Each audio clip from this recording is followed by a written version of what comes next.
It's very common for candidates for jobs or internships to have the underdog mentality. Missouri Western, though it may not be the most critically acclaimed institution for earning a conversion journalism degree, it has taught me the applied skills to give me the confidence to pursue future positions like this one. Much like many success stories, successes start with a small step and then eventually taking that giant leap of faith, which I like to consider this interview here. To help better understand my qualifications for this position, I want to talk about my educational background, my communication style, and where I see myself 5 years down the road in my career. Now, looking back 3 years when I got out of high school and I decided to make my choice to where I wanted to go to college, my choice for secondary education stemmed from affordability and comfortability. And Missouri Western checked both boxes, and it just made sense. And looking back on the last 3 years, I don't feel like I'm disappointed in the choice I made at all. I feel like I've learned many, many skills. I've worked with great people. I've just learned so much and gained so much confidence. Like I've said, I've worked as a staff writer for the Griffin News. I've worked as a staff writer for the Griffin Yearbook. So I've worked with two different types of writing styles. Most importantly, I've worked as a co-host for our student-produced television news show called Griffin Update Sports. And even though it's television and not radio, it has given me the confidence and taught me the skills to be an effective interviewer. And it has shown me how to have great presence in front of a camera, to enunciate words, and to have great personality, whether it be in front of a camera or a microphone. I think those two things translate. Now, to better understand my communication style, it's important to know that my educational background has shaped my communication style. After being in college the last 3 years, my communication style is very simple. It's very objective. It weighs both sides, and I approach everything with skepticism because everything has two sides. If it's one thing that college has taught me, it's how to have great preparation and how to do extensive research to help build your claim and to have facts to back it up and have evidence. And that's how you have to approach it, because if you're going to do something like radio and many, many people are listening to you, you have to have evidence to back up your claims, because otherwise people will tell you that you're wrong. And you better have facts to back it up.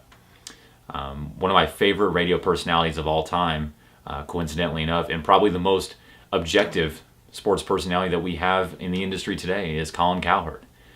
Colin Cowherd is definitely someone who sticks to his guns, and he has hunches, but he definitely has his claims that are backed up by evidence and facts. And while everybody is far left, he brings them kind of as a moderator. He acts as a moderator and brings them back to the middle and understands that there's two sides to everything.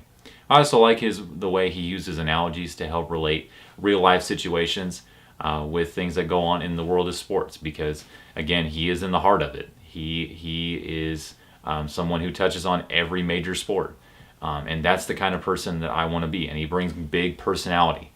That is who I strive to be. He is one of my biggest inspirations. Now that we talked about my educational background and my communication style, I want to talk about where I see myself 5 years down the road. And so, plain and simply, I want to be a prominent sports radio personality. And though many people find it unrealistic, I want to have my own sports talk radio in 5 years. And again, that may seem unrealistic to people, but when I hear those things, I usually find that as a bigger challenge, and that makes me want to do those things even more. And working with the right people, I think that can happen. Hopefully that is one day through Fox Sports Radio. But I gotta, keep taking those steps to get to that position. My dad has been a part of the sports radio, or not sports radio, but just radio industry for the last 40 years. I've been in radio stations, I've been in the setting, I've been in the environment. I understand that everything that is said in the radio industry is going to be analyzed under a microscope. You have to be careful with the things that you say, because again, people will tell you that you're wrong, but you have to have the facts to back up what you say.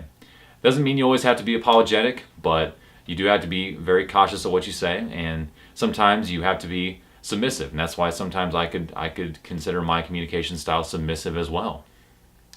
So he's told me that I can do anything I want as long as I put my mind to it, and I've always used that motivation to carry me throughout my college years and as I pursue these positions.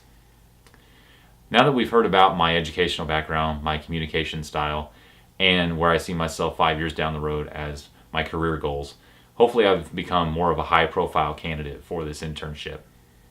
Like I said, this is my giant leap of faith. And I've never shied away from challenges. I always take giant leaps because it's the only thing I know how to do. Like I said, I've never shied away from challenges, and I don't think I ever will. To make it big, you got to go big. And though there may be many candidates that are more qualified or just as qualified as me, just understand that there is only one Jake Meikel. Thank you.